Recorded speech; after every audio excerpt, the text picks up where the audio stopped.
This morning I was walking in the park and someone within the diaspora here, the UK diaspora, uh, a gentleman, I call his name Robert, um, he sent me a message and he said,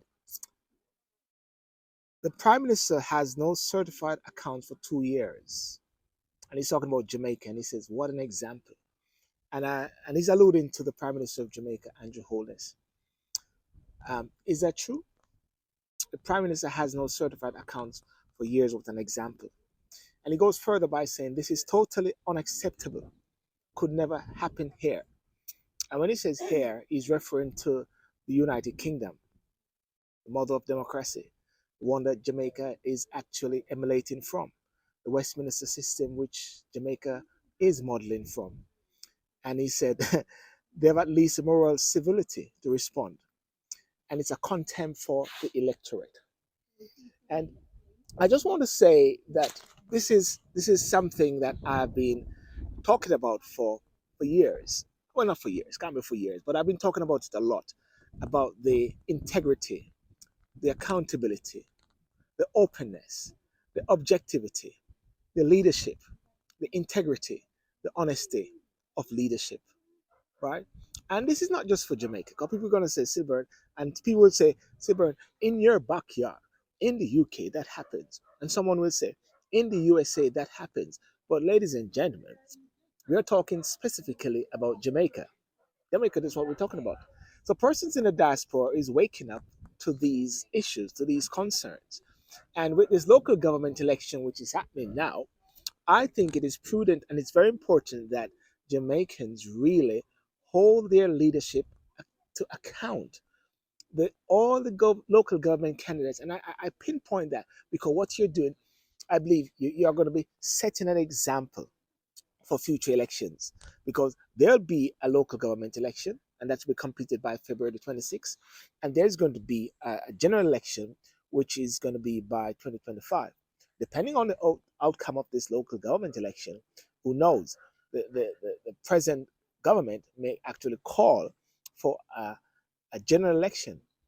And then you talk about six uh, persons in leadership. There could be MPs, there could be senators, there could be ministers or whatever, who are being investigated for illicit enrichment. And that is damning, I must say, at this time. So I don't think any leaders, actually, I don't think any of the leaders should be out there campaigning without dealing with this thing and giving the people uh, uh, accountability, giving the people leadership, giving the people integrity, giving the people objectivity, giving the people honesty, giving the people selflessness, giving them openness, transparency in every respect. And I'm speaking from a diaspora perspective, you know. And even the election debate, which I saw the other day, I also question why don't you have independent there? Why don't you have people like UIC, UIC there? Why aren't these other persons there to actually show another voice, send another message? It can't just be PNP and GLP. Jamaica has got to be open and to move on to different things.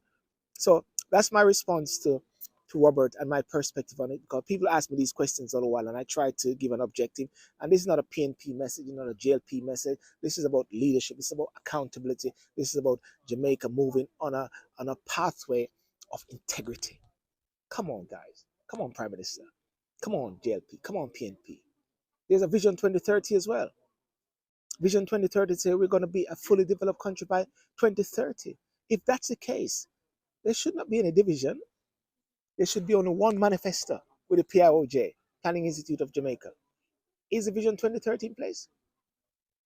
No more hiding of manifestos. Everything should be shared. My name is Silver Sidiel. Peace out. Bye-bye.